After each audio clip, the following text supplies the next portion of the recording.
Salam sejahtera saudara, apa kabar? Semoga kita semua selalu berada dalam perlindungan Tuhan, meski hidup tak selalu sehat ataupun senang. Di hari Sabtu, tanggal 7 Mei tahun 2022 ini, bagi saudara yang bersuka cita oleh karena pertambahan usia, Ibu Rosda Aritonang, Samuel Pakpahan, Gevindo Birendra, Ibu Michelle Max, dan Ibu Daisy Adolfin, kami mengucapkan selamat merayakan hidup saudara. Kiranya kasih Tuhan semakin menyempurnakan sukacita saudara di hari kelahiran saudara sekalian.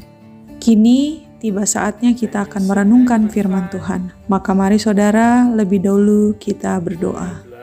Buatlah umat-Mu ini mengerti ya Tuhan akan firman dan kebenaran-Mu, serta bimbinglah kami untuk menanggapinya dalam perilaku hidup kami yang tulus dan benar, agar bukan kehendak kami, melainkan kehendak-Mu lah yang kami ikuti.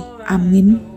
Kitab Rut pasal 4 ayat 1 hingga 6 menyatakan, Boas telah pergi ke pintu gerbang dan duduk di sana. Kebetulan lewatlah penebus yang disebutkan Boas itu. Lalu berkatalah Boas, "Hai saudara, datanglah dahulu kemari, duduklah di sini." Maka datanglah ia, lalu duduk. Kemudian dipilihnyalah 10 orang dari para tua-tua kota itu dan berkata, "Duduklah kamu di sini." Maka duduklah mereka.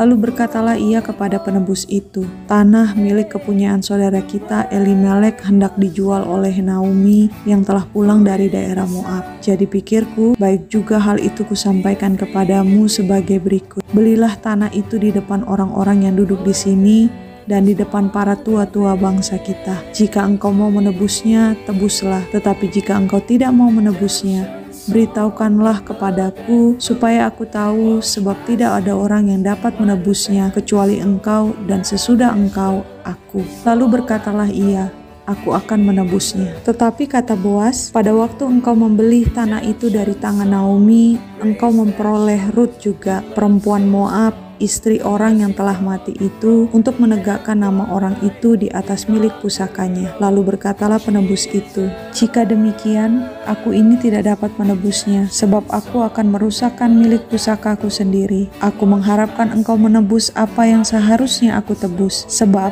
aku tidak dapat menebusnya." Demikianlah pembacaan Alkitab. Saudara yang Kristus kasihi, secara umum, dari sudut pandang kekristenan, kita mengenal istilah penebusan sebagai tindakan pembebasan yang Allah lakukan melalui Yesus Kristus. Bila ditinjau dari asal-usul kata, baik dalam Perjanjian Lama maupun Perjanjian Baru, istilah tersebut diartikan sebagai tindakan membeli, merebut, melepaskan, ataupun membebaskan.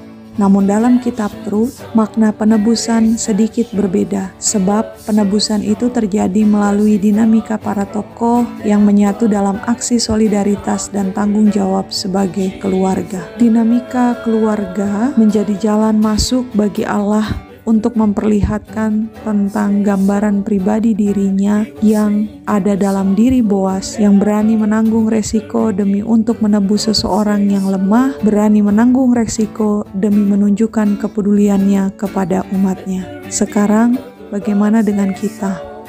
Sebagai pihak yang telah ditebus, apakah kita juga mau memberi diri untuk berani menanggung resiko untuk menunjukkan solidaritas bagi sesama yang lemah? Amin.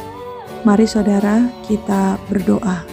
Bapa kami yang di sorga, terima kasih untuk pemberian-Mu berupa sebuah hari yang baru, di mana kami memiliki kesempatan dan ruang untuk kami memuliakan nama-Mu dalam ragam aktivitas kami. Tolonglah kami ya Tuhan, agar setiap karya penebusan-Mu yang dinyatakan ke atas kami tidak kami sia-siakan, melainkan kami kelola dan kami pakai untuk menunjukkan solidaritas bagi ciptaan-Mu yang lemah. Berkatilah aktivitas kami ya Tuhan. Tuntunlah dalam Roh Kudus-Mu agar hidup kami ini sungguh-sungguh memuliakan nama-Mu. Amin.